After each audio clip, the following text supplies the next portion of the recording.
एहतशाम साहब, इतना आसान और इतना सादा भी नहीं है कॉन्स्टिट्यूशनल जो कोर्ट्स का क़याम। एक तो इस हवाले से बाकी शिके भी हैं, वो मामला उनको भी डिस्कस करेंगे, लेकिन अभी चूँकि डॉक्टर साहब ने इस जानिब हमारी जो है वो तवज्जो दिलाई है। अब कॉन्स्टिट्यूशनल कोर्ट्स का क़याम ठीक है, पेंडेंसी है, 60,000 केसेस हैं जो कि ज़ेर इल्तवा हैं केसेस की, लेकिन इसमें टाइमिंग बड़ी इंपॉर्टेंट है कि ऐसे वक्त में जब ये कहा जा रहा है कि इस्टेब्लिशमेंट और हमारी जो जुडिशरी है वो कहीं ना कहीं आमने सामने है।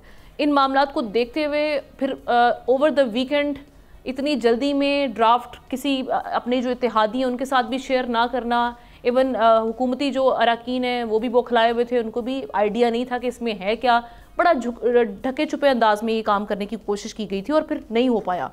मौलाना साहब ने भी इस पर बड़े तहफ़्फ़ुज़ात पेश किए हैं। तो फिर मसला क्यों है अगर ये बड़ा आसान केस है, अगर सिर्फ पेंडेंसी की वजह से किया जा रहा है?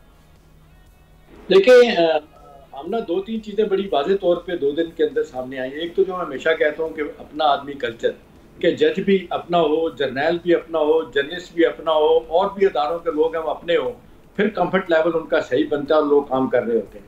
देखिए, अब ये जो आईनी कोर्ट की बात, मेरा ख्याल है दानिश ने बड़े अच्छे तरीके से हमें बता दिया, सारा बैकग्राउंड भी बता दी इसकी। अब असल बात यह है कि जी इन प्रिंसिपल ये तय हो गया था।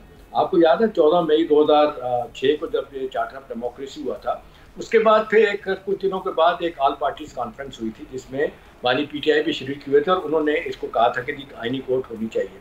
अभी ये 60,000 केसेज जो हैं, इसमें कहा जा रहा है कि 25% केसेज वो हैं जिनका ताल्लुक आइन और कानून से है, आइन से है, यानी आइन से मुतल्लिक है, लिहाजा इनको आईनी कोर्ट में जाना चाहिए। लेकिन आप देख लें जिस हिसाब से वहाँ पे चीज़ें जाती हैं रोज़ाना की बुनियाद पे, तो जो प्रेसिंग इशूज़ होते हैं वो पीछे रह जाते हैं और चीज़ें बाकी रह जाती हैं। अब सवाल ये है कि जी ये मामला गलत कैसे हुआ।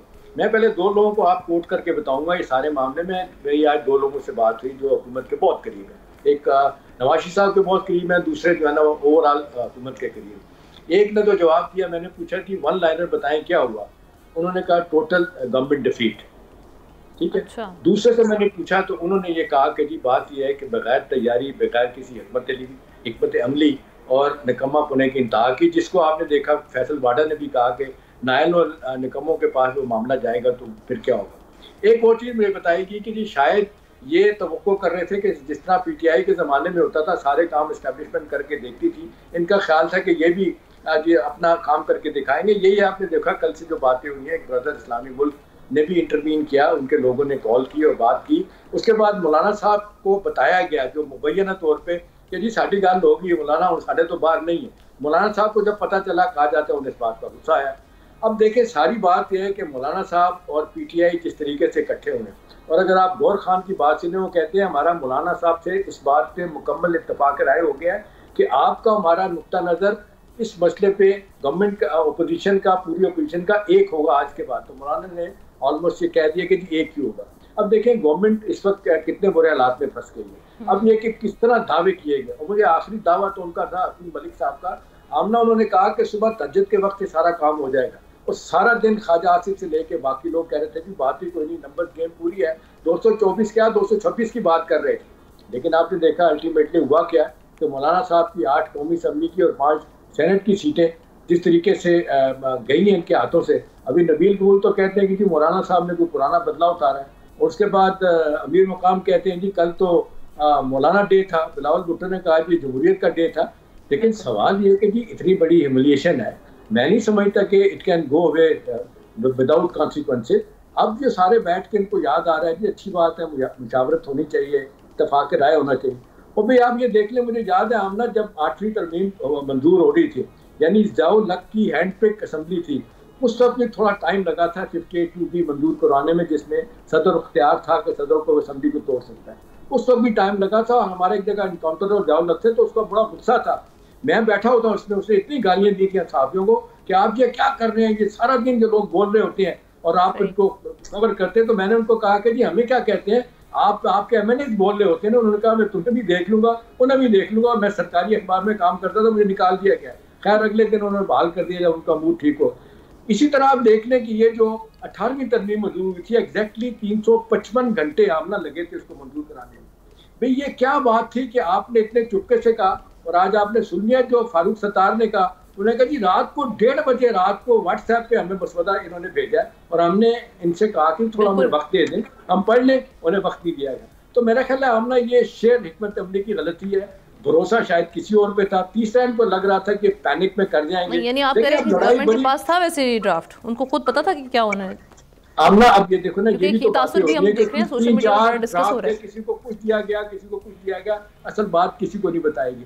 देखिए हम ना हतमी तौर पे दो चीजें मेरा ख्याल है सारे मामले में अब इस वक्त सियासी तौर पे समझने की जरूरत है।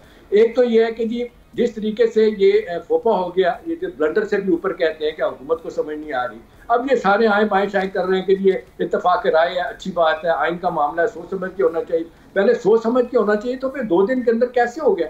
चंद दिन पहले जिस वक्त बिलावल भुट्टो और अपने मोहसिन नकवी मिलने गए थे मौलाना साहब से, उस वक्त मामला तय नहीं हुए थे। उनकी पार्टी के साहब जो है कामरान साहब, उन्होंने कहा था हमने इनको कुछ नहीं दिया, तो बाहर जाकर उन्होंने कहा हमारी बात होगी, मामला हमारे हाथ में। देखिए ये जिसको कहते हैं मिसप्लेस ऑप्टिमिज्म, ये कहाँ से आपके पास आ गए थे, ऐसा क्यों हुआ? अब देखिए 2 चीजें होगी। एक तो ये बड़ा वाज़ेह तौर पे ये तय हो गया कि हुकूमत जो है तुली हुई है कि जी उन्होंने इसको बैलेंस करना है। ये जो आ रहा है 21 से 23 लोगों को लेके जाना है, 2 एडहॉक जज पहले मंजूर है, ये बैलेंस करेंगे कि जी काजी साहब के हक में अगर एक्सटेंशन मिलती है तो ज्यादा हो, मंसूर साहब के हक में कम हो, ताकि फैसले जिस तरीके से करवाए जाते हैं हर हुकूमत करवाती है, हम करवाएं। दूसरी बात है कि आज जिस तरीके से हामिद खान साहब ने कह दिया है कि जी 26 तारीख को वकला तहरीक चलाई जाएगी। तीसरी चीज देखें, इसके बिल्कुल इसके असरात पे हम बात करेंगे। अभी जाहिर सी बात है ये मामला कितनी आसानी से होने वाले नहीं है, रेपरकशंस भी आएंगे। चले गए हैं जो आईनी तरमीम हो रही है उसके खिलाफ, तो जो अभी मंजूर ही नहीं किए। तो मेरा ख्याल है जहाँ हुकूमत की गलतियां, जो इसके अच्छे पहलू हैं, आईनी कोर्ट का मामला है, बलूचिस्तान की असम्बली की मुद्दत बढ़ानी है, 65 से 81 करनी है, जजों की तैनाती का इशू है कि 63A का भी मसला है, 43 भी हम देख रहे हैं, वो भी बहुत ज्यादा डिस्कस हो रही है। सब्सक्राइब करें और बेल दबाएं ताकि कोई खबर रह न जाए।